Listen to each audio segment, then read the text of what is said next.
حجامہ ایک ایسا طریقہ علاج ہے جس سے باڈی سے، جسم سے گندا اور نقصان دہ خون نکال دیا جاتا ہے، اور پھر نتیجہ کیا نکلتا ہے کہ انسان بہت سی بیماریوں سے محفوظ ہو جاتا ہے، سیو ہو جاتا ہے۔ سینکڑوں سال پہلے سے بیماریوں سے چھٹکارا پانے کے لیے جدید طبی وسائل اور سہولتیں میسر نہیں تھیں، تو ان روایتی طریقوں سے بیماریوں سے نجات حاصل کی جاتی تھی۔ تو اس میں بہت ہی ایک ایفیکٹو طریقہ سمجھا جاتا تھا حجامہ۔ آج کل اس کو کپنگ تھراپی کہا جاتا ہے۔ حجامہ کی وجہ سے خون کی گردش بہتر ہوتی ہے، خون میں آکسیجن اور غذائی اجزاء میں بھی اضافہ ہوتا ہے، جلد کی صحت بہتر ہونا شروع ہو جاتی ہے۔ حجامے سے کیل، محاسوں اور ایگزیما جیسی جلد کی بیماریوں کے خطرات بھی کم ہو جاتے ہیں۔ سانس کی بیماریوں سے بھی شفا حاصل ہوتی ہے۔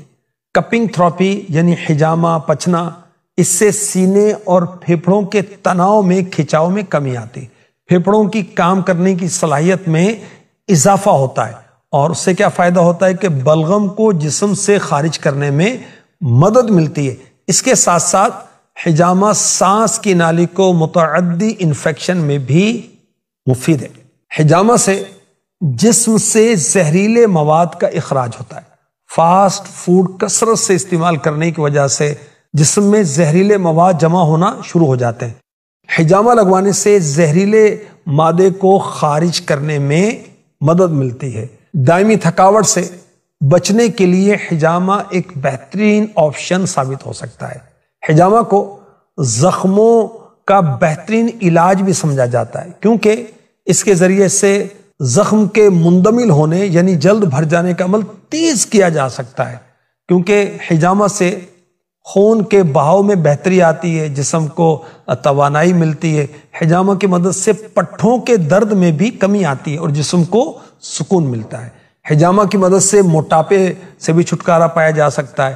ہاضمے کے نظام میں بھی بہتری آتی ہے، جبکہ دائمی سٹریس، نیوٹریشن کے غیر متوازن لیول اور مدافعتی نظام کے مسائل کی وجہ سے لاحق ہونے والے ہاضمے کے مسائل کے خلاف حجامہ بہت اہم کردار ادا کرتا ہے۔ پیشاب کی نالی کے مختلف مسائل اور گردوں کی پتھری کے خلاف بھی حجامہ بہترین مفید ثابت ہوتا ہے۔ خون کے بہاؤ میں بہتری آتی ہے، بعض اوقات جسمانی نفسیاتی مسائل کی وجہ سے جو مسائل آتے ہیں اس میں بہتری آتی ہے، اور کپنگ تھراپی کی وجہ سے مردانہ کمزوری کے خاتمے کا بھی سبب ہوتا ہے۔ حجامہ کروانا سنت مبارکہ ہے۔ احادیث مبارکہ میں ہے کہ آخری نبی مکی مدنی صلی اللہ علیہ وسلم نے پچنے لگوائے یعنی حجامہ کروایا۔ میرے آقا صلی اللہ علیہ وآلہ وسلم نے فرمایا کہ میں معراج کی رات فرشتوں کی جس جماعت کے پاس سے گزرا تو فرشتوں نے اللہ پاک کی طرف سے یہ حکم دیا کہ آپ اپنی امت کو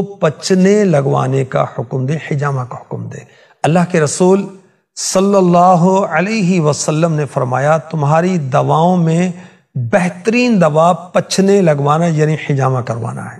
حضرت عبداللہ ابن عمر رضی اللہ عنہما فرماتے ہیں میں نے اللہ کے رسول صلی اللہ علیہ وسلم کو یہ فرماتے سنا نہار منہ پچنے لگوانا بہتر ہے، اور اس میں شفا ہے، برکت ہے، یہ عقل بڑھاتا ہے، حافظہ تیز کرتا ہے۔ فرمایا جو شخص حجامہ لگوانا چاہے وہ 17، 19، 21، 17، 19، 21 تاریخ کو لگوائے۔ حجامہ احادیث مبارکہ سے ضرور ثابت ہے اور نشاندہی بھی کی گئی کہ کہاں کہاں حجامہ کروانا مفید ہے، مگر اپنی مرضی سے نہیں کرنا چاہیے۔ احادیث کے علاج بھی ڈاکٹرز کے مشورے کے ساتھ کرنا چاہیے، کیونکہ نبی پاک علیہ الصلوۃ والسلام نے جو فرمایا وہ بالکل حق ہے، مگر کن کو فرمایا؟ اہل عرب کو، ان کی نفسیات، ان کی کیفیات، ان کے امراض کو پیش نظر رکھتے ہوئے۔ اس لیے ہم اپنے امراض کے لیے اپنے ڈاکٹر سے اور جو مستند اس کے ماہرین ہیں اس سے مشورہ کر کے ہی کیا کریں۔ حجامہ ایک علاج ہے اور باقاعدہ علاج ہے جس سے جسم سے غیر مقصودی خون کو نکالا جاتا ہے۔ اب اس بات کو اس فن کے لوگ ہی پہچانتے ہیں، لہذا حجامہ کے لیے دیگر علاجوں کی طرح حجامہ کرنے والے کا ماہر ہونا ضروری ہے تاکہ فوائد حاصل ہو سکیں۔ اللہ صحت و عافیت مقدر فرمائے، آمین۔